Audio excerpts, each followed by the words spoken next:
This transfer window, this transfer window. I don't know what to say about it. Yeah. Every day I come out here and I keep telling you, this might be the best transfer window that we ever seen. Hijacks left, right, and center. People going back and forth with one another. We have journalism war going on. Fabrizio and David Austin, yeah, they're going at it. You've never seen this in a transfer market or in a transfer window before. It never happened. Listen, I'm happy. I'm looking forward to what's going on, what's not going on. We will talk about Fabrizio and David Austin at the end of this video, but we're gonna start with Danny Welbeck to Chelsea. Danny Welbeck to Chelsea. Listen, I feel like this way we have an annual sale, that we have to make with Arsenal. You know what I mean? Like every summer window, Arsenal have to come to Chelsea and grab a player. We give them, one of our leftover, and then they take it. Done.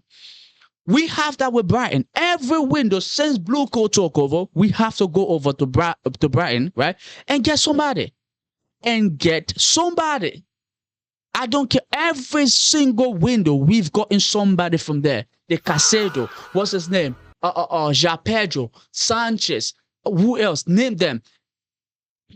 Almost every window, we have to go there and get something. And Danny Welbeck is the latest on the list. Now, let's get into it and see what they have to say. Breaking: Chelsea is currently exploring a potential transfer for Brighton, Danny Welbeck.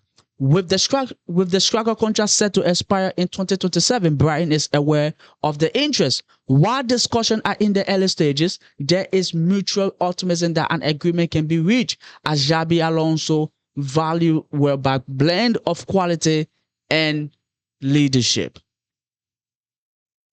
Now, hold that thought, right? Hold that thought, and let's read this. Emmanuel Emega could be on his way out of Chelsea already. The club is actively pursuing Brighton Danny Welbeck to bolster their attack. With experience, consistency, the Blues are now prepared to listen to offer for both Emega and Liam Delap to rebalance their forward line. Wow, Emega just walked through the door and he could be out.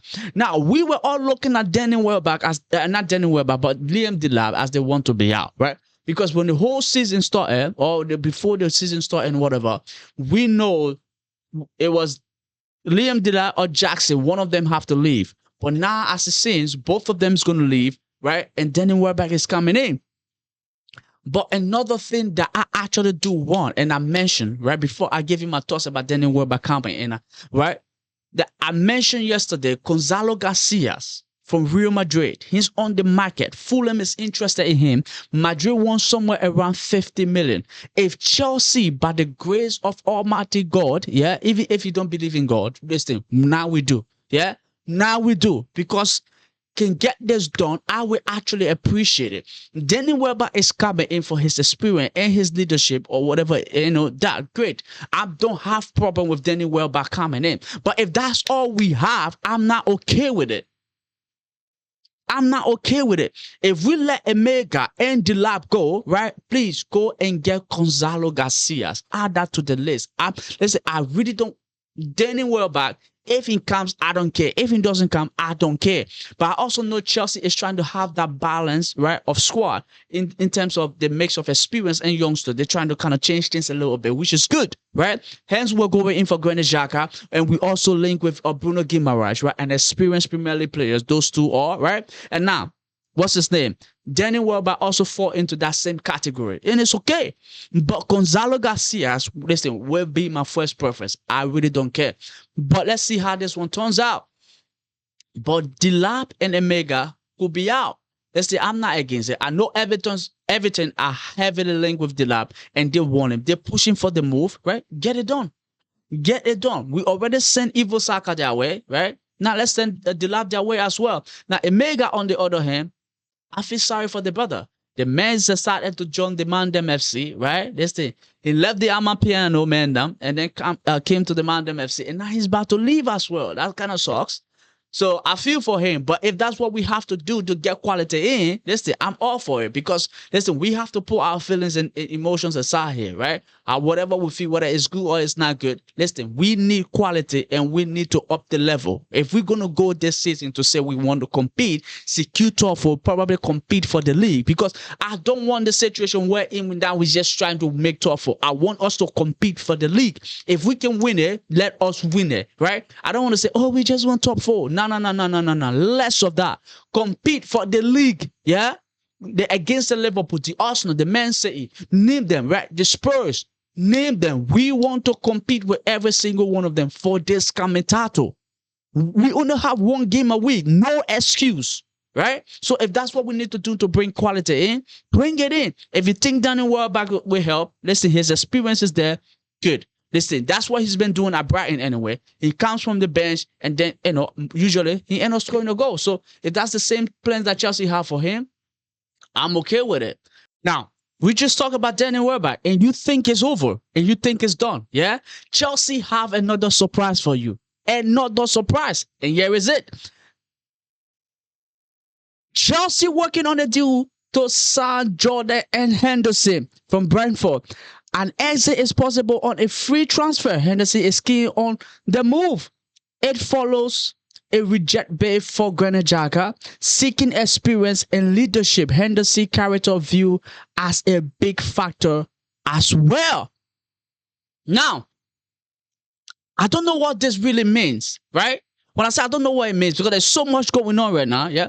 The Danny Welbeck, does that mean we're going to slow down on Danny Welbeck and not get him, right? Because does that mean we're going to slow down on Danny Welbeck and not get him? Now, I don't know. We just got the link that Chelsea is linked with him. And then, we also now link with, what's his name, Henderson as well, as we just read. So, Chelsea's trying to get both of them because we also link with, what's his name, the former Man City guy, right? That just left Man City. Stones. We are also along with Stones. So are we planning on bringing Stones, Henderson, and what's his Danny Welbeck? Because we saw Henderson in the England squad. He knew he was not going to play, but part of the reason they brought him there is that experience. He's done it. He's been there before, right? He's played there. He know what he's doing. So they brought him, and he kind of keeps things going as well. And he was at Brentford. He did get to play. So bringing him in, since we couldn't get Xhaka in the midfield, we getting him. Does that mean Chelsea trying to get experience in all single department? Because that would be very interesting. That simply means defenders, they have an experience. In the midfield, they also have an experienced player there. And then in attack, they also have an experienced player there.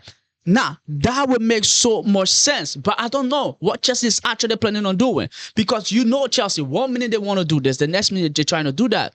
But then what does that say about Bruno Guimaraes? Now, some of you may not be concerned about that because I am. I am concerned about that. I am concerned about Bruno Guimaraes. Yeah, like I would want Bruno Guimaraes over Henderson. But does that mean Chelsea are not getting Bruno Guimaraes? Alex Scott, Adam Wharton, or they're looking to bring in all these people, yeah? They're looking to bring in Alex Scott, Henderson, Adam Wharton, right? I don't think they cannot bring in three different methods. It can happen. It cannot happen. But it is what it is. Let's see what Chelsea is actually trying to do, with Henderson here. Now, it is a good move in terms of the way they're trying to do things, bring that balance of youngster and experience, like I just mentioned with the Danny Welbeck deal, right? So that's pretty good. If they're trying to get experience in every single department on the page, it makes sense, and I'm with that, right? But what does that say about Bruno Guimaraes, Adam Wharton, Alex Scott? I don't know. Let me know your thoughts down below. And we move. Now, we move to Madrid, right? Now, if you're a Chelsea fan, you know this guy that we're about to talk about. You know him. You're familiar with him. Now, Maresca blew this one, right? He's one player when he was at Chelsea that I actually did it, right? And there were a lot of players that I think Maresca actually blew. Maresca actually caused problem for Chelsea. Now, some of them, they weren't good enough, right? But some of them, they were actually good. They Felix. I actually did like Felix. Right? And I actually did like Renato Vega, and he's the one we're about to talk about right now. Those type of people, I actually did with them. Because now imagine if when the way Cucurella just left, or even last season when, what's his name? Colwell got injured, he could have filled in that spot. But we sold him because Maresca didn't. I don't know what Maresca has one way of playing, right? He's very rigid. Like, he's not tactically flexible, right? Now, maybe that's because of his inexperience and he haven't really been at the highest level for that long. And so then we'll see what happened with Manchester City and Maresca. But Renato Vega, there it is. Real Madrid have added Renato Vega to their defensive shortlist as they access option to strengthen the backline. Any move for the Portugal international will depend on Raul Asensio leaving the club this summer, right? Now, let's be honest here. I genuinely think he will be a great fit at Madrid. He will be a great fit at Madrid. He's already starting for Portugal, right? He's already starting for Portugal. He will be a great fit for Madrid. On the left side, he's a ball playing center back. He's young, he's physical, he has everything that you would be looking for. Personally, I think this would be a good move for Madrid. And I don't think he's going to cost an arm and a leg, right? Maybe they may try to get something around 60 million for him because he only went there last season. I think Villarreal, if I'm not mistaken. So let's see what happened with this. But then I promise you something. We were going to talk about Fabrizio and David Ornstein, right? Now, here's the reason why Fabrizio and David Ornstein have been going at it, right? This guy. Now, if you remember, Fabrizio posted a year ago, and David Ornstein came out to say the deal is not done, right? So there's a Jan Diomande at RB Leipzig in training. Now he just got back, so he's trying to do the little physical thing that they do and all of that. But let's read this. Jan Diomande is still at work with RB Leipzig today, waiting for the final agreement between Real Madrid and RB on what is planned to become a club record sale. Diomande is ready to undergo his medical with Real, but has not yet been given the green light to travel. Personal term 100% done. Right? So Fabrizio posted, right? And I posted, I did video about it. Here we go, right? So I think Fabrizio probably posted because he knows this deal will get done at some point, right? It will get done at some point. Now, he didn't tell how much, right? He just said a few above 100 million. Usually Fabrizio is very exact with those things, but he wasn't, right? And David Ornstein calling on that, saying the deal is not done yet. Right, so they're going back and forth with it. This is what one of the few times you see journalists doing this thing. And what's his name? Ornstein is not Ornstein. Is it Ornstein? Plettenberg, Florian Plettenberg is going right. You do these things because you want to be the first, right? And it's okay, but don't be coming out with with information or you giving out news in anticipation that it's going to be done. Now, this deal is particularly more likely to be done, and the reason why I say that because PSG themselves have come out of the deal, right? They withdrawn for the deal, so there's nothing else they have to do with it. But then it's not completely done, and that's what's his name, Florian Plettenberg, and what's it called, David Ornstein. All of them. That's their point. Right? It's not done. Don't say it's done. Don't be putting, I don't know, half true or whatever information out there. But we all know Fabrizio, when he say, here we go, meaning, he's confident that it's going to get done as well. So even though it's going to take time, but I still feel like Fabrizio at the end of the day will be right. And I think that's David, Florian Plettenberg, David Ornstein, all of them, their point, right? It will come true at some point, right? The deal will be done, but it's not done yet. So don't say it's done. Let's see. They're going at it. This transfer window, like I said, might be the greatest thing ever. Might be the best. But let me know your thoughts down below, ladies and gentlemen. Much appreciated. See you in the next video. Adios.